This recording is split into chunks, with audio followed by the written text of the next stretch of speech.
Kamusta mga kabasketbolista? Wagi ang Adamson Soaring Falcons kontra sa UST Growling Tigers 69-56.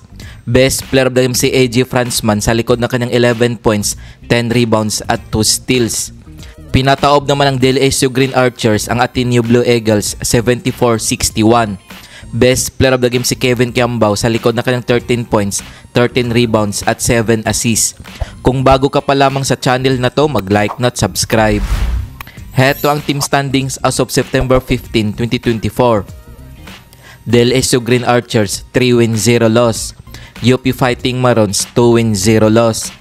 Adamson Soaring Falcons 2 wins 1 loss. UST Growling Tigers 2 wins 1 loss.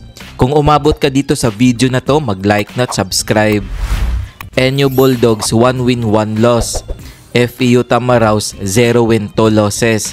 UE Red Warriors 0 win 2 losses. Ateneo Blue Eagles 0 win 3 losses. Heto ang mga laro ngayong September 18, 2024 na gaganapin sa Smart Araneta Coliseum. Magharap ang FEU Tamaraws at UE Red Warriors alas 4:30 ng hapon. Maglalaban naman ang NU Bulldogs at UP Fighting Marons alas 6:30 ng gabi.